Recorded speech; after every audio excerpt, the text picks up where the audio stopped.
जय हिंद, नमस्कार। स्वागत है आप सभी का विकास लेक्चर में। उम्मीद करता हूं आप और आपका परिवार रोजाना की तरह अच्छे होंगे। तो दोस्तों, जैसे कि आपने आज देख ही लिया होगा, टॉप 10 क्वेश्चनों का जो है ये सेशन हमारा रहने वाला है। टॉप 10 क्वेश्चन एमसीक्यू हम इस वीडियो में करेंगे और मैं उन क्वेश्चनों को बेसिकली यहाँ पर लेने वाला हूँ जो हमारे एररलेस की बुक से रिलेटेड है और उसी के पीडीएफ को यहाँ पर मैं डाउनलोड किया हूँ। तो उसी के बेस पे आपके सामने क्वेश्चन जो है सोल्व करेंगे, ठीक है। और अपना लेवल भी आप इस वीडियो लेक्चर से चेक कर सकते हो कि आपकी तैयारी कितनी है, किस लेवल तक आपकी तैयारी है। मोस्टली अगर आप टीजीटी पीजीटी रसायन विज्ञान या आप कोई एनटीए एजेंसी से जुड़ा हुआ कोई क्वेश्चन कंडक्ट करना चाहते हो तो भी ये वीडियो आप ही के लिए है। अगर आप एनवीएस केवीएस एआरएमएस, ठीक है, तो आप किसी भी लेवल की तैयारी कर रहे हो लेकिन आप रसायन विज्ञान के ऐसे क्वेश्चन की तलाश कर रहे हो जो वास्तव में आपको जो है सोचने पे मजबूर कर देंगे कि यार क्वेश्चन ऐसे भी बनते हैं, ठीक है। हालांकि मेरा किसी कंपनी का प्रचार करने का कोई उद्देश्य नहीं है, लेकिन प्रचार होना ही चाहिए अगर कंटेंट हमें अच्छा मिलता है। बेसिक सी बात है कि ये जो एररलेस की बुक आप देख रहे हो, तो मोस्टली अगर आप एक चाहते हो कि हम एक प्रॉपर अच्छी तैयारी करें तो अच्छी तैयारी करने के लिए ये बुक बहुत ही बेस्ट बुक है, क्योंकि इससे आपको ये अंदाजा हो जाएगा कि हमारे जो तैयारी है वो किस लेवल की है। टोटल बुक के अंदर एमसीक्यू क्वेश्चन इसमें देखने को मिलते हैं थ्योरी वाइज। अभी आपके सामने भी मैं यहाँ पर कुछ ऐसे क्वेश्चन रखने वाला हूँ, ठीक है।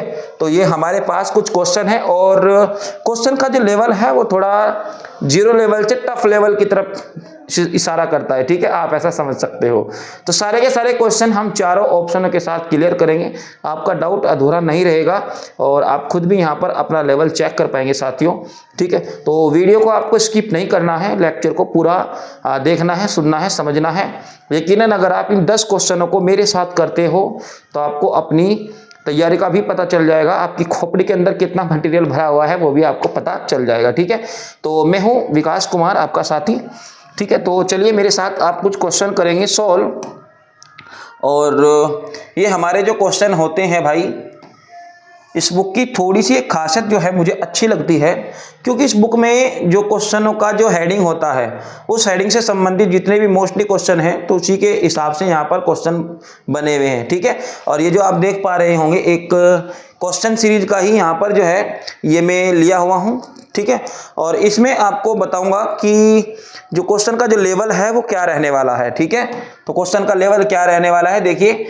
तो सबसे पहले हम यहाँ पर कुछ क्वेश्चन करेंगे। बेसिक क्वेश्चन है हैलोजन युक्त यौगिकों का परिचय, मतलब ऐसे यौगिक हम यहाँ पर पढ़ने वाले हैं। ऐसे कुछ क्वेश्चन हैं जो हमें बेसिकली केवल इंट्रोडक्शन ही देंगे, ठीक है। तो देखिए क्वेश्चन है, बात को ज़्यादा नहीं करना है तो बात कम करेंगे, बीच बीच में जो भी आपका डाउट होगा वो आप मुझे कमेंट करके बता सकते हो, कोई दिक्कत नहीं। निम्न में से कह रहा है, निम्न में से कौन प्राथमिक हैलाइड है। तो दोस्तों देखो कितना आसान क्वेश्चन है और ये एम्स में आया हुआ है, 2008 में आया हुआ है। मेडिकल की ही बात करूंगा, DCE 2004 में क्वेश्चन पूछा हुआ है। तो ऑप्शन ए में कह रहा है आइसोप्रोपिल आयोडाइड है, द्वितीयक ब्यूटिल आयोडाइड है, तृतीयक ब्यूटिल ब्रोमाइड है या नियोहेक्सेल क्लोराइड है। तो दोस्तों आपकी जानकारी के लिए मैं बता दूं, क्या आइसोप्रोपिल आयोडाइड क्या ये प्राथमिक हैलाइड होता है। सबसे पहले समझो क्वेश्चन को, जो कह रहा है, जो हमें समझाना चाह रहा है उसको समझो, ठीक है। प्राथमिक हैलाइड होते क्या हैं। प्राथमिक हैलाइड की वो बात कर रहा है जिसमें हमारे पास कोई ClBrIF ये मोस्टली केवल पहले कार्बन परमाणु के साथ जुड़े हुए होंगे, तो हमारे पास वो क्या होंगे, तो वो हमारे पास हो जाएंगे प्राथमिक हैलाइड, ठीक है। जैसे आइसोप्रोपिल आयोडाइड की मैं बात करूं तो आइसो का मतलब यहां पर इस तरह से होगा और प्रोपिल का मतलब 3 कार्बन से। चलो पहले कार्बन से कार्बन को जोड़कर एक 3 श्रृंखला वाली हमने बना लिया। आइसो का मतलब होता है कि कहीं ना कहीं आपका साइड में भी जुड़ेगा C, और आयोडाइड का मतलब कि कहीं ना कहीं आयोडीन भी जुड़ेगा। तो आयोडीन बेसिकली शुरू में ही जुड़ेगा, क्यों, या तो आप आयोडीन इधर जोड़ दो या आप इधर जोड़ दो, ठीक है। तो आइसोप्रोपिल आयोडाइड, ठीक है। तो इसमें जो है हमारे पास, तो ये प्राथमिक तो मुझे नहीं लगता कि प्राथमिक होगा। द्वितीयक, ये तो इसमें तो नाम से ही पता चल रहा है कि द्वितीयक है, ये तृतीयक है और ये नियोहेक्सिल क्लोराइड, ये पॉसिबल हो सकता है, एक बार इसको चेक करेंगे। तो नियोहेक्सिल क्लोराइड का यहाँ पर जो संरचना है वो बना करके देखते हैं कि कार्बन है हमारे पास 6, नंबर ऑफ कार्बन कितने हैं, 6 है, 1 2 3 4, या आप ऐसा कर सकते हो एक कार्बन यहाँ लगा लो नियो पे। नियो का मतलब होता है कि जब हमारे पास कार्बन इस तरीके से अरेंज हो रहे हो, ठीक है, तो उसको तो हम नियो बनाएंगे। जैसे आइसो के लिए हमें साइड में एक कोई कार्बन जोड़ना होता है, जैसे मेथिल वगैरह जोड़ते हो ना आप, तो उसी तरीके से हमें नियो में ऐसा खींच दिखाना होता है। तो चलो चेक करो, 1 2 3 4 5 6, तो यहाँ तक है ये 6, तो एक्स्ट्रा बना लिए 1 2 3 4 5, 1 2 3 4 5 6, 6 हो गए। नियो हेक्सिल क्लोराइड, तो सीएल यहाँ पे है, ठीक है। अब यहाँ पे लगा देंगे आप CH2, 1 2 3 4, 4 कार्बन हो जाएंगे, CH2 यहाँ पे लगेगा, यहाँ पे CH3 लगा दो, यहाँ पे CH3 लगा दो और यहाँ पे CH3 लगा दो। अब बताओ नियो हेक्सिल क्लोराइड, सर देखो पहला कार्बन दूसरा कार्बन, यानी कि पहले ही प्राथमिक कार्बन से ही, यानी कि 1 डिग्री कार्बन से ही हमारा सेल जुड़ा हुआ है, तो हम कह सकते हैं कि ये क्या है, यही तो हमारे पास क्या है सर, यही हमारे पास कहीं ना कहीं नियो हेक्सिल क्लोराइड की ये बात कर रहा है, ठीक है। चलिए क्लियर क्वेश्चन, तो क्वेश्चन आपको समझ में आना चाहिए, ठीक है जी। चलिए क्वेश्चन नंबर 2 की हम बात करेंगे।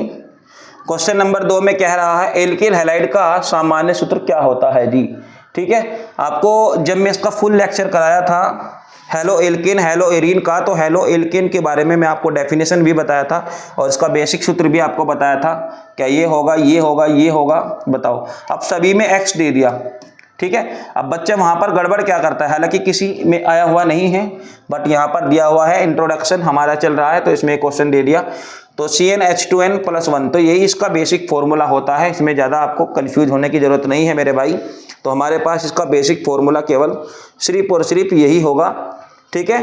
तो उम्मीद करता हूँ कि आपको समझ में आ गया होगा। क्वेश्चन नंबर 2 का ऑप्शन नंबर A करेक्ट होगा, इसका था हमारे पास D, ठीक है। क्वेश्चन का लेवल आपको समझ में आ रहा हो तो आप मुझे बता देंगे एक बार, ठीक है। इसके बाद हमारे पास क्वेश्चन नंबर 3 क्या कह रहा है, इसको थोड़ा सा बड़ा कर लेंगे, ठीक है। उम्मीद है कि आपको ठीक दिख रहा होगा भाई। तो CH3 CH2Br में ब्रोमीन का प्रतिशत होगा।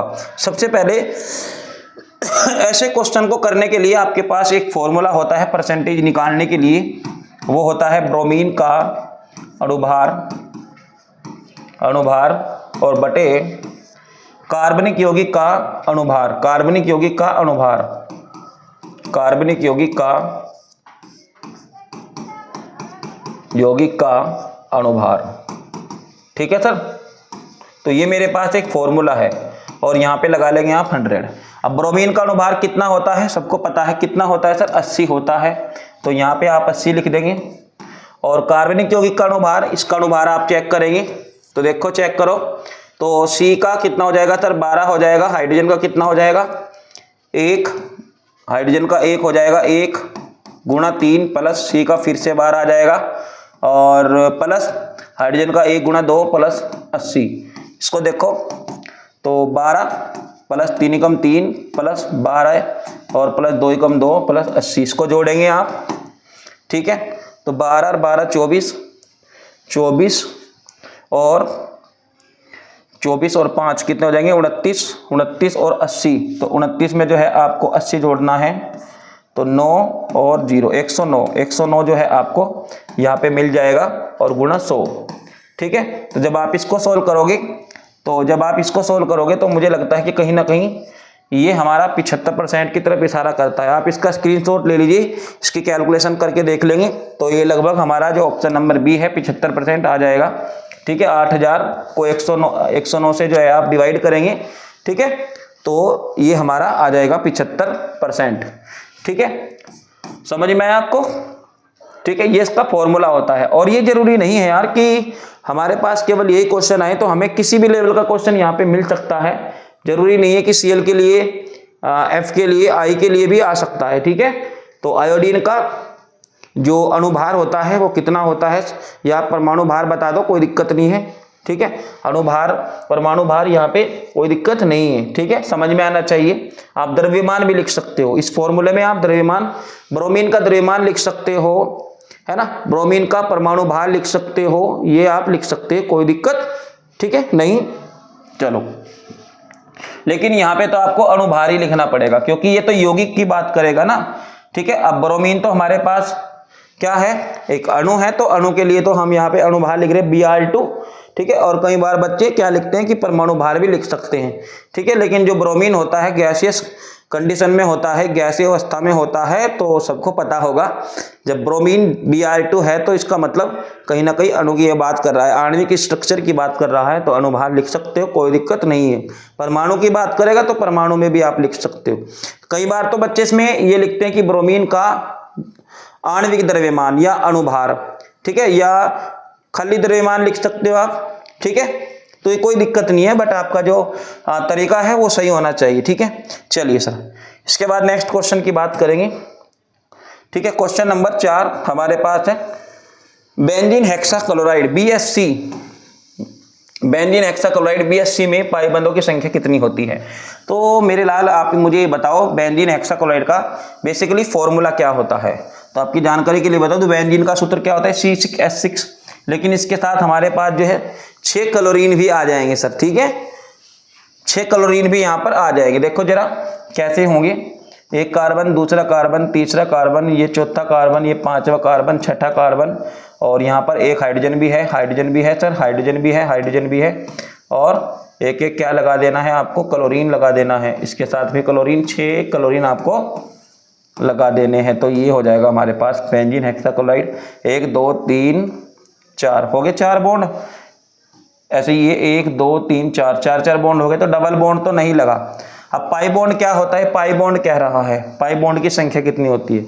और दोस्तों पाई बंध वो होता है जहां हमारे पास डबल बंध होता है, उसमें एक पाई बंध होता है और एक सिग्मा बंध होता है, ठीक है।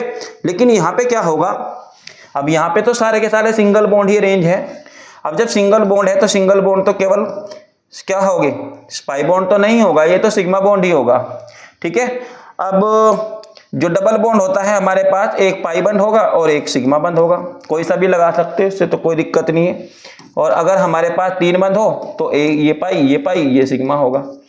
अब इसमें क्या विचार है आपका, बताओ सर। आपने कहा इसमें तो सर हमारे पास सारे के सारे क्या है सर, सारे के सारे सिग्मा बॉन्ड है, पाई बंध तो है ही नहीं, तो इसका मतलब शून्य इसके अंदर जो है बंध, क्योंकि जब पाई बंध है ही नहीं, ठीक है। लेकिन वहां पर बच्चे गड़बड़ करते हैं। बच्चे क्या करते हैं, वहां पर ये बेंजीन को देखते हैं, केवल बेंजीन को, और कहते हैं सर C6H6, और बेंजीन का फॉर्मूला बनाया ऐसे, ठीक है। ये भूल जाते हैं हेक्साक्लोराइड भी यहाँ पर है, और क्या देते हैं 1 पाई, और ये लो हो गया भाई आंसर 3, जबकि गलत है, राइट नंबर 0, ठीक है। जैसे कहता है ना कि ये रॉन्ग नंबर है, ठीक है, राइट नंबर 0 है, ठीक है। तो ये था हमारे पास, चलो समझ में आया आपको। चलिए क्वेश्चन नंबर 5 इंतजार कर रहा है, और इसको इंतजार जो है मुझे लगता है कि करवाना नहीं है आपको, ठीक है। तो इंतजार कराना क्वेश्चन को नहीं चाहिए, क्वेश्चन को उखाड़ना है हमें। जेम डाई ब्रोमाइड का क्या है, मतलब इनमें से कौन सा फॉर्मूला है जिसको हम जेम ब्रोमाइड के नाम से जानते हैं। तो काफी क्वेश्चन इस तरह के आते हैं एग्जाम में। हालांकि RPMT 2000 में ये क्वेश्चन आया हुआ है, जो हमारी बुक कह रही है, इशारा कर रही है बुक, ठीक है। अब जेम डाई ब्रोमाइड बेसिकली होता क्या है दोस्तों, यहाँ पर क्लोराइड भी हो सकता है, यहाँ पर फ्लोराइड भी हो सकता है, यहाँ पर क्या आयोडाइड भी हो सकता है, हाँ जी हो सकता है, ठीक है। तो ये हो सकता है। अब आप एक बात बता दो, एक बात मुझे ये बताओ कि हमारे पास जेम डाई का क्या मतलब है। सर अगर हमारे पास कोई ऐसा एल्किल हैलाइड मौजूद हो, ठीक है, ध्यान से समझेंगे बात, आपको पूरा मजा आ जाएगा सर जी, ठीक है। अब अगर हमारे पास क्या हो, ऐसा कोई एल्किल हैलाइड हो जिसमें कार्बन परमाणुओं की संख्या में, मतलब एक ही कार्बन पर कम से कम 2 हैलोजन जुड़े हुए हो, एक ही कार्बन पर 2 हैलोजन जुड़े हुए हों। फिर से समझो, अगर हमारे पास कोई ऐसा केस बन रहा है जिसमें एक ही कार्बन हो और एक कार्बन के चारों तरफ, सॉरी 2 तरफ, कम से कम 2 तरफ कौन हो, 2 तरफ हमारा हैलोजन जुड़ा हुआ हो, इधर भी हैलोजन हो और ये नीचे भी हैलोजन ही है। अब ऐसे केस में आप क्या करेंगे, कौन सा ऑप्शन सही हो सकता है, जरा चेक करो। ऐसा चेक करो जिसमें एक ही कार्बन पर 2 ब्रोमीन लगे हुए हों।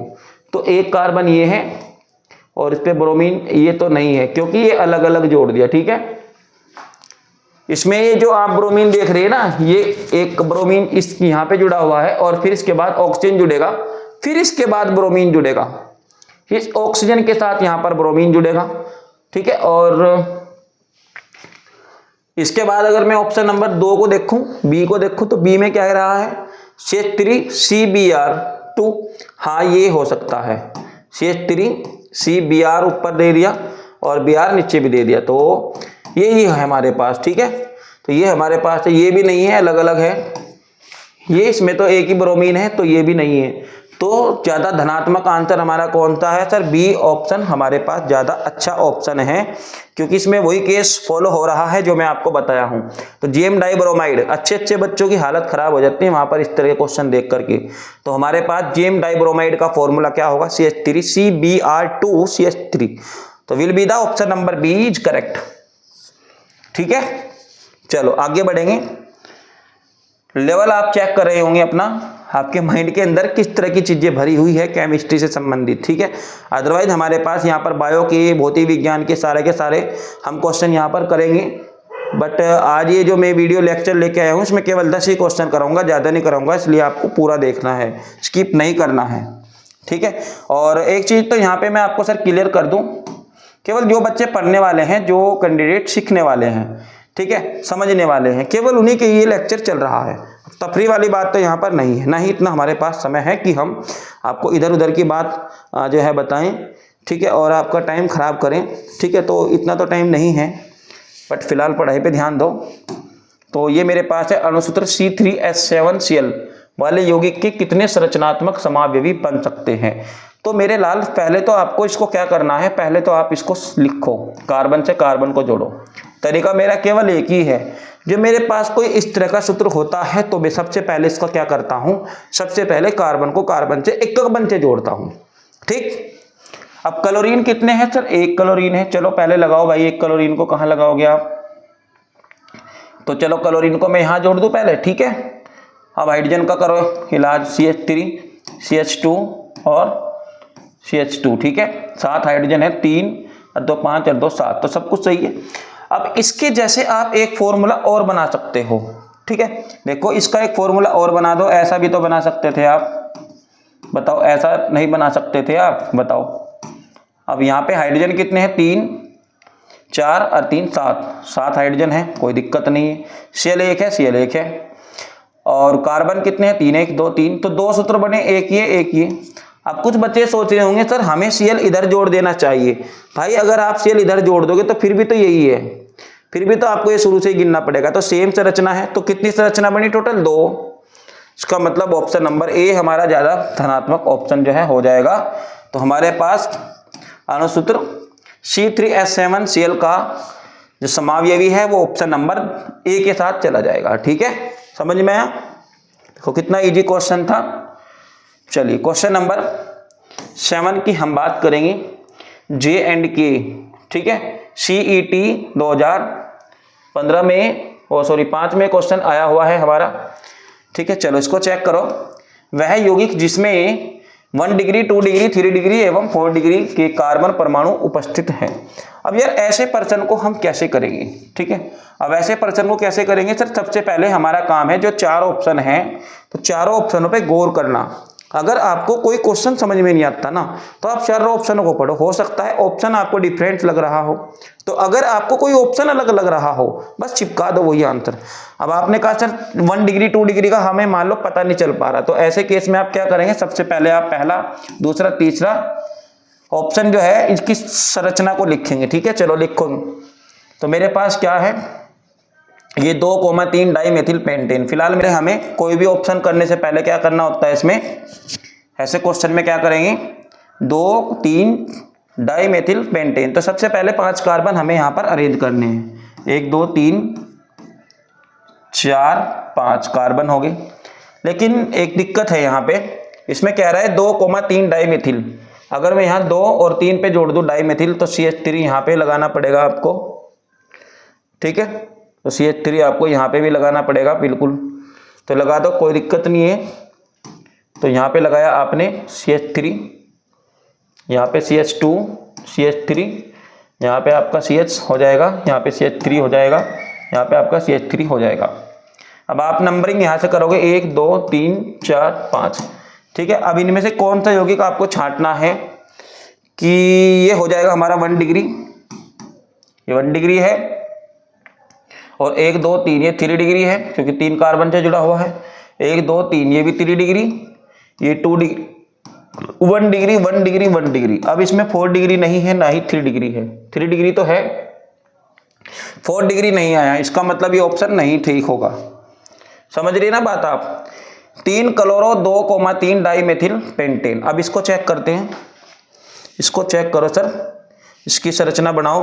3 क्लोरो डाई मेथिल पेंटेन, पहले 5 कार्बन को आप अरेंज करो, 1 2 3 3 4 5 कार्बन लगा दिए, तो 2,3, ठीक है, 1 2 यानी कि 2,3 के साथ आपको 3 के साथ आपको Cl भी जोड़ना है और आपको CH3 भी जोड़ना है, CH3 यहाँ भी जोड़ रहा है, ठीक है। अब देखो, अब हमारे पास क्या होगा, बाकी कार्बन हो गए कंप्लीट। अब हाइड्रोजन जोड़ दो, हाइड्रोजन जोड़ दो, ये तो 4 हो गए, हाइड्रोजन जोड़ दो, हाइड्रोजन जोड़ दो, ठीक है।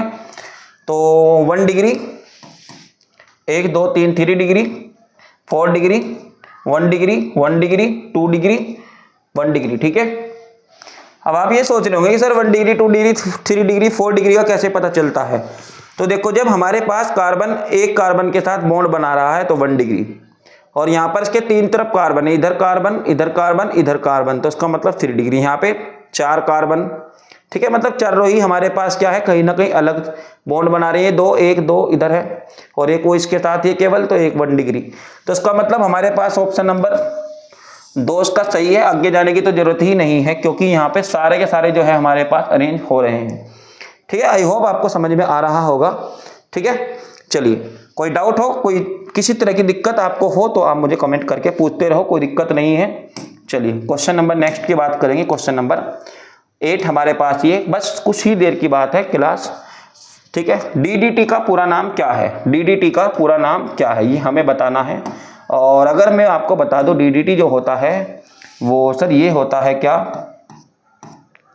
Cl Cl Cl Cl, और ये हमारे पास CH, और ये हो जाएगा, इधर भी बेंजीन जुड़ेगा और इसके साथ फिर से Cl जुड़ेगा और एक Cl यहाँ पे जोड़ दो, इसके बना दो, ठीक है। ये है हमारे पास DDT।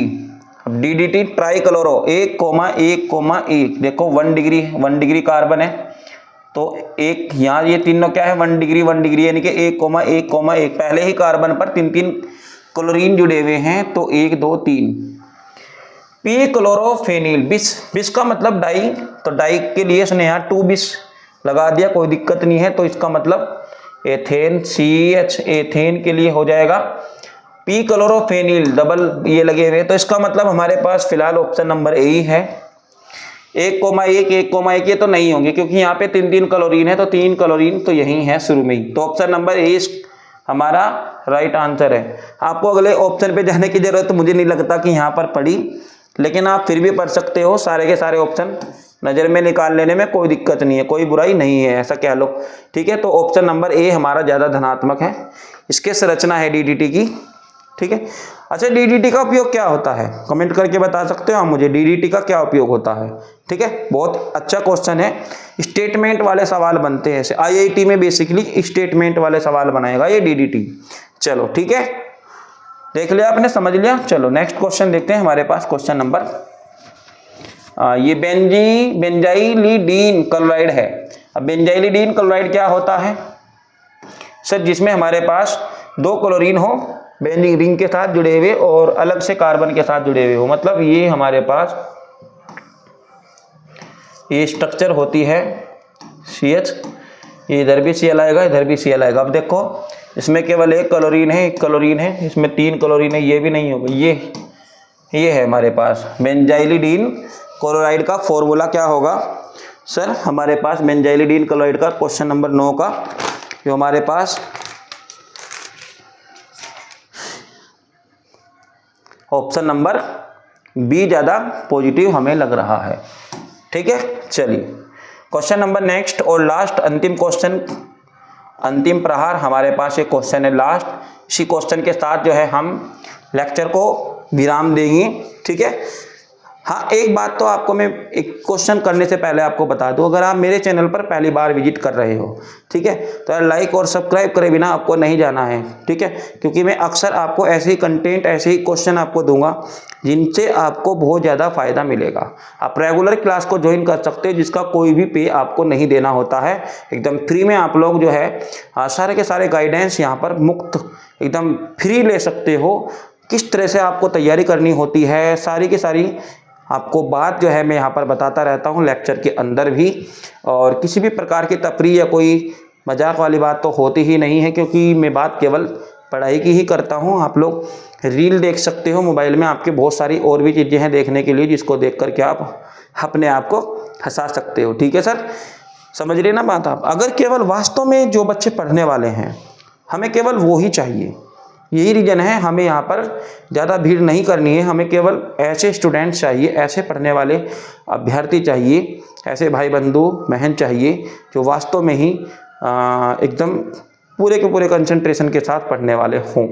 ठीक है, तो ज़्यादा बात, फालतू की बात या फालतू की हंसी मजाक से यहाँ पर कोई रीज़न, कोई मतलब नहीं है। तो क्वेश्चन नंबर 10 हमारे पास ये है स्क्रीन पर आपकी, बेंजीन हेक्साक्लोराइड का बेसिकली क्या नाम हो सकता है। तो मैं बेंजीन हेक्साक्लोराइड का आपको ये फॉर्मूला भी बना करके दिखा दूं। ये मेरे पास बेंजीन हेक्साक्लोराइड है, ठीक है, HCl HCl HCl HCl। जैसे DDT का यूज आप पढ़ते हो ना, ठीक है, कीटनाशक वगैरह में, तो बेंजीन हेक्साक्लोराइड का भी आप उपयोग कर सकते हो। हालांकि DDT के स्थान पे आजकल बेंजीन हेक्साक्लोराइड को उपयोग करना ज़्यादा अच्छा माना जाता है। तो ये मेरे पास एक क्वेश्चन हो गया, ठीक है। अब इसका आप IUPAC नाम लिखोगे 1 2 3 4 5 6, तो 1, 2, 3, 4, 5, 6 हेक्साक्लोरो देखो कहाँ है, एक यहाँ, तो ये तो नहीं है, एक दे रखा है, 1, 2, 3, 4, 5, 6 सभी पे है, तो सभी का नाम आना चाहिए। ये भी नहीं होगा, ये भी नहीं होगा। 1, 2, 3, 4, 5, 6 हेक्साक्लोरो 6 क्लोरीन है, ठीक है, 6 ही कार्बन है, 6 ही हाइड्रोजन है और 6 ही आपका क्लोरीन है, ठीक है, हेक्साक्लोरो साइक्लोहेक्सेन। अब साइक्लो का मतलब भाई जब पहला कार्बन लास्ट कार्बन से जुड़ेगा तो साइक्लिक तो बनेगा ही, है ना, साइक्लो तो बनेगा ही जब वो पहला कार्बन अंतिम कार्बन के साथ कंबाइन हो रहा है, ठीक है। तो ये थे हमारे पास कुछ महत्वपूर्ण क्वेश्चन। तो अगर आप लोग जो है किसी भी प्रकार का डाउट अपने मन में लिए हुए हों, तो आप इस नंबर पर व्हाट्सअप कर सकते हो, फ्री में PDF पा सकते हो, नोट्स सारे के सारे आपको फ्री में मिलेंगे। रसायन विज्ञान के, भौतिक विज्ञान के, जीव विज्ञान के, किसी भी तरह की तैयारी आप कर रहे हो, सारे के सारे मैटर आपको मिल जाएंगे, ठीक है। इस नंबर पर आप लोगों को केवल मैसेज करना है व्हाट्सएप पर, तो आपको सारी चीज़ें प्रोवाइड करा दी जाएंगी, ठीक है। तो फिलहाल क्वेश्चन आपको कैसे लगे यार, एक बार कमेंट करके ज़रूर मुझे बता दो कि क्वेश्चन का जो लेवल था वो बहुत ज़्यादा बेसिक था। इससे अगले वाली जो क्लास रहने वाली है उसमें हम थोड़े से हाइपर क्वेश्चन को जो है लेकर के आएंगे, और एरर लाइस की बुक के ही क्वेश्चन में यहाँ पर आपको कराने वाला हूँ, ठीक है। तो क्लास से जुड़ने के लिए फ़िलहाल आप सभी का बहुत बहुत धन्यवाद। बाकी चीज़ों की स्टडी करेंगे अब अगली क्लास में, यानी कि कल। तो आज को केवल क्वेश्चनों को ही रखते हैं, ठीक है, ओके बाय।